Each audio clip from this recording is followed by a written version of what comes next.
Pemerintah Kota Palembang terus berupaya melestarikan populasi ikan di Sungai Musi dengan secara rutin melakukan penebaran bibit ikan. Seperti pada Senin 28 September 2020, dengan dipimpin oleh Wakil Wali Kota Palembang, jajaran pemerintah Kota Palembang kembali melakukan penebaran bibit ikan di Sungai Musi.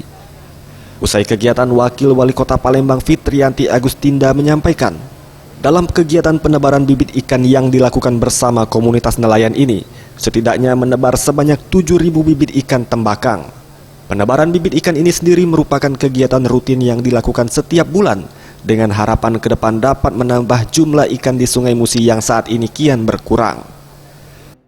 Melaksanakan kegiatan rutin yang hampir setiap bulan kita adakan, yaitu penebaran bibit ikan ya.